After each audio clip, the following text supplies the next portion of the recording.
Just wanted to talk, that's all.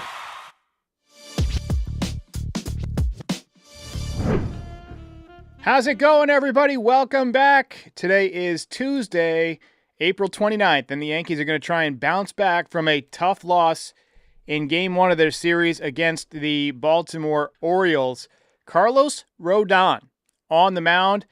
He was really good his last time out against the Cleveland Guardians, and the Yankees need him to step up tonight and be a stopper. Also need the offense to get going a little bit. We'll talk more about that when we get to the lineup. We'll also talk about Jazz Chisholm, who had a ton of success early in the year, but has slumped a lot over his last 80 at-bats or so. Last night was a really frustrating game for me because I felt like the Yankees should have won that game. Anytime that you feel like you could have won a game and you let it slip through your fingers, it's frustrating. It's more frustrating than if we had got blown out by 10 runs or whatever. The 3-run home run by O'Hearn made it 4-0, but after that, the Orioles didn't score. And the Yankees kind of chipped away, but they came up just a little bit short. So I do have some interesting stuff to look at with Carlos Rodon right here. I'm going to pull up his StatCast numbers. So one thing about Baseball Savant is that if you hit the play button at the top of the page, it'll go through the guys' rankings throughout their whole career, year by year. And for Carlos Rodon, it goes all the way back to 2015, and it tells the story of a guy who got better and better and better and became pretty much unhittable in his last couple of years with the White Sox and with the Giants. He had that amazing duel with Jordan Montgomery in the Bronx. I know some of you remember that. It was a Friday night. And, once he came to the Yankees back in 2023, look at the metrics. They fall way off. And the same thing happened again last year. Now, he bounced back a little bit in the off-speed run value, but this year the fastball is back. It's back to being an elite pitch. The strikeouts are through the roof.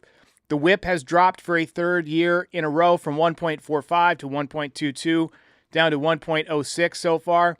The problem for him has been the home run ball, specifically the home run ball that comes after putting a couple of guys on base via walks and so forth.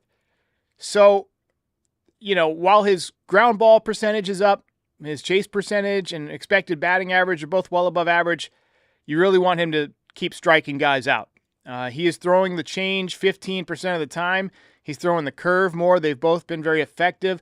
He's just got to tighten up in those situations where the 3-run home run is on the table and figure out a way to limit the damage. Because in those situations, you can't be serving up meatballs, and that's what he's been doing. But good start last time out. Hopefully he matches up well against the Orioles tonight. Aside from winning last night, I don't think the Orioles offense is really that great or that intimidating. And I think he could cut through this lineup pretty well if he's efficient early. Kyle Gibson will be making his first start of the year for the Baltimore Orioles. 37 years old, big guy, 6'6", 200 pounds. I remember when he came up, he was a top prospect. He was the 22nd overall pick by the Twins. Had some good games against the Yankees. Last year, he was 8-8 with a 4.24 ERA. He made 30 starts, 169 and 2/3 innings, 151 strikeouts, and a 1.35 whip. And we do know who he is going to face in this lineup, and there's some interesting things in this lineup that I want to talk about. Aaron Boone quite obviously trying to ride the hot hand at the expense of one of their young guys. Jason Dominguez out of the lineup against what you would consider a below-average right-handed pitcher. Now, maybe he's not feeling great or something, but to me, there's very little excuse to not have Jason Dominguez in the lineup tonight. He's got like a 900 OPS against righties. Trent Grisham back in there. He's been swinging the bat well. I get it. You want to get him in the lineup. And Cody Bellinger back in there in left field. And, of course, you want his defense and you want him to get going, but at the expense of one of these top prospects sitting and just continuing to sit.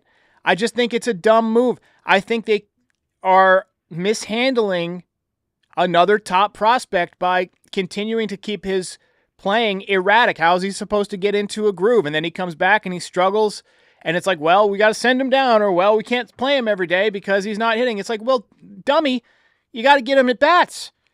and especially from the left side where he's so dangerous. So this is one of those problems where, the Yankees have kind of a clog. And imagine when Giancarlo Stanton comes back. You really think he wouldn't be in the lineup tonight?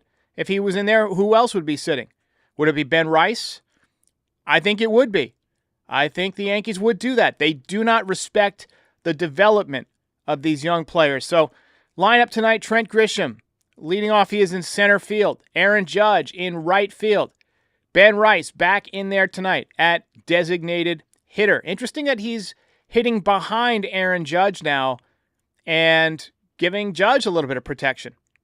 Batting fourth, Paul Goldschmidt. He had a home run taken away from him last night.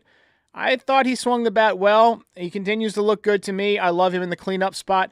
Cody Bellinger has got to get it going too. But again, I think I would rather see Dominguez in there than Bellinger right now because Bellinger has not been hitting and Dominguez has at least been hitting from the left side. So this is another just perplexing decision by Aaron Boone. I'm going to make the screen a little bit bigger here. Jazz Chisholm, who we'll talk about in a minute at second base, he has got to get it going. Anthony Volpe, he had an RBI last night, hit the ball hard a couple of times. He is at short. Austin Wells behind the dish tonight, and Oswaldo Cabrera back in there at third base. Peraza had one game as the Yankees' third baseman and is now back on the bench. Orioles are running out there. Mullins, Rushman, Henderson, Mountcastle, Laureano, Urias, Rivera, Mateo, Carlson, and Gibson will be on the mound. So let me know in the comments how you feel about this lineup. Also, let me know how you feel about the whole Dominguez situation, who you would rather see in the outfield, Grisham, who has been swinging, or, Bellinger or Dominguez. I mean, the three-body problem, right? I mean, how do you solve this? I think you got to continue to get at bats for your young kid and just sit whoever's not hitting. And Bellinger right now has not been getting it done. 194 with a 574 OPS.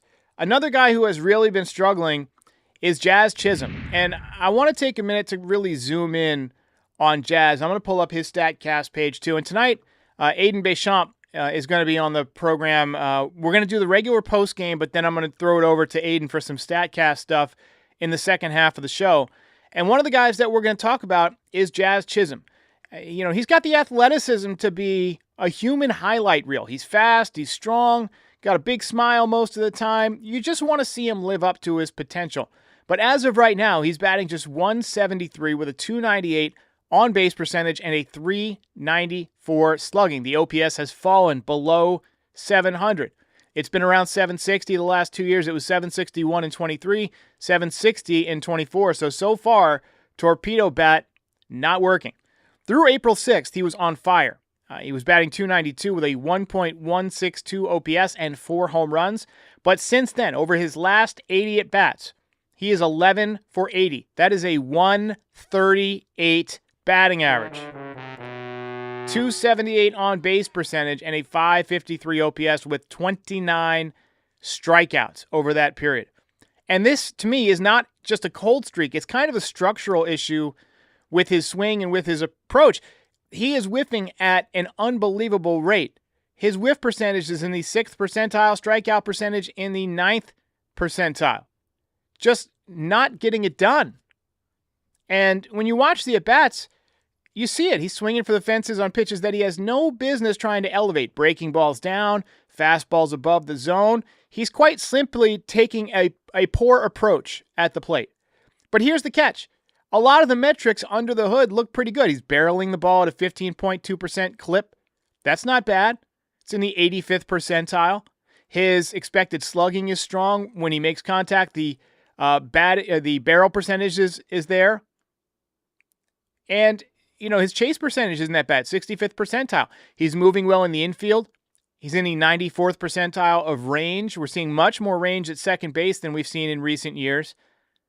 And he does make the occasional mental error at second base, like last week when there was a runner advancing late in the game, and he let the tying run, or maybe it was the go-ahead run, advance to second base rather than just taking the easy force. He tried to chase the guy. He got tricked. You got to be more heads up than that. But the problem here is that MLB rewards a structure that doesn't align with the type of player that he should be. Same with Anthony Volpe. these guys are trying to get paid for being power speed guys, right? 30 home runs, 30 stolen bases. You get paid for launch angle, right? Home runs. And quite frankly, a better player would be a guy who had 130 singles, 20 home runs, 20 doubles, maybe 5 triples, steals bases, and scores runs. And works the count. But he wants to be a guy with big home run, stolen base numbers. His agent doesn't want to go up to Brian Cashman and say, hey, my guy scored 100 runs. He got 140 singles, played solid D. No, he wants to say, I got a 30 home run, 30 stolen base guy. And that's what Jazz is trying to be. But he's got to shrink his swing. It's too loopy. It's too big. Volpe is working on that adjustment. You see him over the last couple of days hitting more line drives. I want Jazz to go in that direction too. Until then, pitchers don't have any reason to throw it down the middle or over the plate to him unless it's a mistake. They're going to keep elevating the fastball and throwing the breaking ball in the dirt. And as fans, we're going to keep wondering, when will his tools turn into results? All right, get your comments in the chat for predictions here. I have been thinking about this all day. And my guy tonight is Carlos Rodon. I'm saying Carlos Rodon, 8 strikeouts or more. Big strikeout night coming from Carlos Rodon. Now, yesterday we had 2 predictions. We had 2 hits from Anthony Volpe and home run from Jazz Chisholm. 0-for-2. Wrong. I've never been so wrong in my whole life. But I want to get our comments here in the chat, your predictions. Let me know what you've got. We're going to do a quick word from our sponsor, and then we'll be back to take your predictions, take some comments about tonight's game, and your thoughts on the lineup. We'll see you in just about 60 seconds. Hair thinning is very common, very frustrating problem that many men deal with. From stress and nutrition to hormones to lifestyle, so many internal factors affect what you see on the outside. Luckily, Nutrafol is here to help. Thinning hair is different for men and women, so a one-size-fits-all approach to their hair growth doesn't cut it. Nutrafol has multiple formulas for men and women that are tailored to different life stages and lifestyle factors. Nutrafol is the #1 dermatologist-recommended hair growth supplement brand trusted by over 1.5 million people. See thicker, stronger, faster-growing hair with less shedding in just 3 to 6 months with Nutrafol. Start your hair growth journey with Nutrafol for a limited time. Nutrafol is offering our listeners $10 off your first month subscription and free shipping when you go to Nutrafol.com and enter the promo code FOUL. Find out why over 4,500 healthcare professionals and stylists recommend Nutrafol for healthier hair. Nutrafol.com, spelled Nutrafol.com, promo code FOUL. What do you hear? What do you say? Lori C. with the fun prediction, if you can call it that, says Carlos Rodon will give up 3 home runs. Slotomania for real says Judge will get a 2 home run game and go 3 for 4. I'll sign up for that every day of the week. Every day. Ricardo is tying his picks to mine. He says Rodon, 8 Ks. Yeah, I like the way he threw the ball last time. And one thing that we've seen from Carlos Rodon is elevated strikeout numbers. He's got 10 more strikeouts in innings pitched already. And the fact that he's throwing more pitches and mixing his pitches up a little bit better, I think will give him a little bit more of an advantage with that fastball. And it makes the slider, which is already a really good pitch, that much better. And when he goes into hot streaks, he can stay hot for a while. We saw that. He had a couple of hot streaks sandwiched around a cold streak last year. Anyway, Hooper drives the boat, Chief. Says Volpe taking a beating, but second on the team in RBI for what it's worth. Let's take a look at Volpe. He's another guy that we'll probably talk about with Aiden tonight on the post-game show as we dive into the StatCast report, the first ever StatCast report of the season. Well, not first ever, but first of the season. So Volpe, I mean, the metrics look good on Volpe. The batting run value, the base running value, the fielding is excellent. He's another guy that, again, the batting average, the traditional metric that we grew up watching, is not good, 229. But the OPS is up. It's at 770 right now. And a lot of that is the home runs. He has 5 home runs. And, He's getting on base at a higher clip, 322. Last night, the opposite field double. A couple of nights ago, the line drive over second. We're seeing some signs that he's hitting the ball better. I'm going to see if I can find that one from last night. Let's just take a look at this. This might be the one from last night. Yeah, so we're going to take a look at this, and I'm going to mute the screen so we don't get copyright stuff. But we're going to pause it right here. Fastball down and away. Now, you could say the hips are already kind of gone. The hips are already kind of wide open, but luckily he kept his hands back. Look how his hands are still back and still in the striking position. And then he intentionally just goes with it, and 97-mile-an-hour fastball laces it to right field. Let's take a look at another one here. This is a shot against the Blue Jays, and I'm going to mute this. So this is a fastball, high fastball. This is a pitch that he has been struggling with. Top of the zone fastball. What was the velocity on this one? 95? Okay, so let's back up again. 95-mile fastball, top of the zone. Fastball, and he just deposits it right back up the middle. I want to see more of this. Let's break down the swing in slow motion. So he gets the load. Leg kind of hangs in the air a little bit, a la Aaron Judge. Gets the foot down. Hands are still back. Hips opening maybe a little bit more than you want at that point, but keeps the hands inside the baseball. Fastball's kind of over the plate, but a little bit on the outer half, probably just to the left of center. A little bit like Obama. And then fastball up the middle, base hit. So let's hope he continues it as we move a little deeper into the season here. Will Curry says that Volpe is always up with runners on, 100%. I mean, that could be a reason that he is doing so well with RBIs right now. A couple more predictions coming in. DRC Car says Yankees win 6-2. 2 runs come from a 2-run home run in the second inning. Pretty precise there, but who's going to hit it? Jake Prevette says Belly moving down a bit will free him up. Hope so. We got to get some production there. I'm really disappointed. I love watching Dominguez play and develop. He had a base hit last night. He's been having good at-bats. He's got surprising power. He's a good base runner. And they seem to just be intent on not playing. And now maybe left field at Baltimore is not where they want to put him. I mean, I can't imagine it being more square footage than, you got to cover at Yankee Stadium.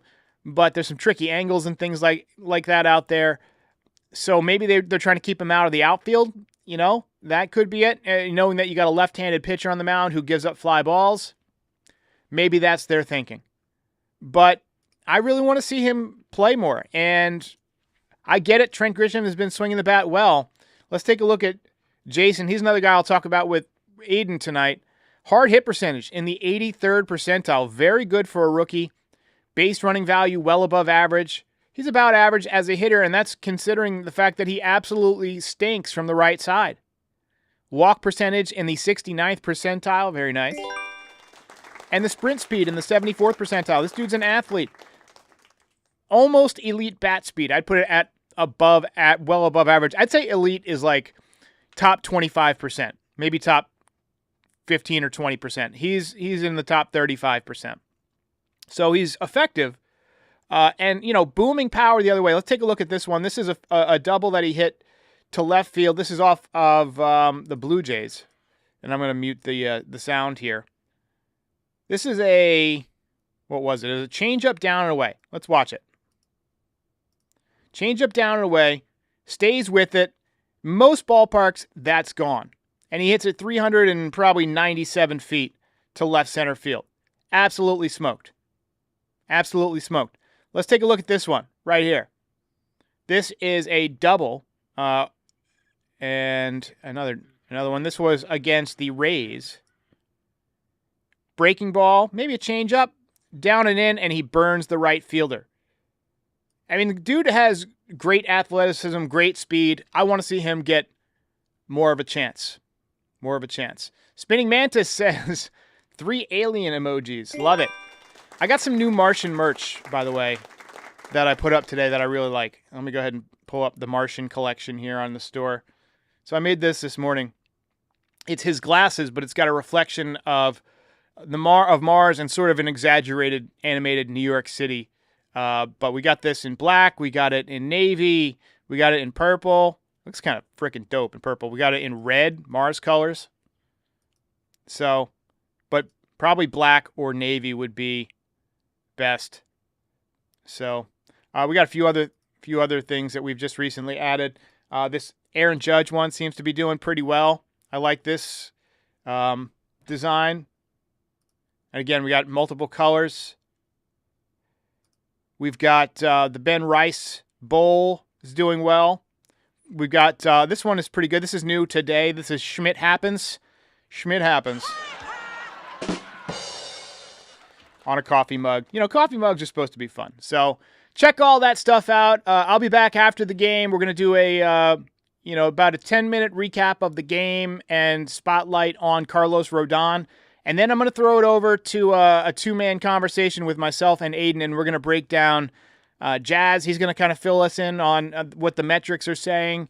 We're going to talk a little bit about Dominguez and whether he should be playing more. We're going to talk about the Ben Rice and Giancarlo Stanton situation. So all of that coming up tonight. And we got another prediction here. Final prediction. Dylan Blaze says belly bomb. Let's see it. Again, check out the merch. Call into the voicemail for the post-game show. We'll take some voicemails as well. And we'll see you when we see you. Hey, while I've got you here, be sure to like the video and subscribe to the channel. Pinstripe Territory is the official Yankees podcast of the Foul Territory Network. We are home to the #1 most watched MLB postgame show on YouTube since 2021. We're here after every Yankees game and for reactions to all the best news and rumors during the offseason. Be a part of the show by calling into the voicemail 718-899-1068. Try to keep it clean for me. And if you ever miss us on YouTube, be sure and subscribe on all your favorite podcast platforms. Go ahead and rate us 5 stars. It'll help other people find the show. Thanks for watching. See ya.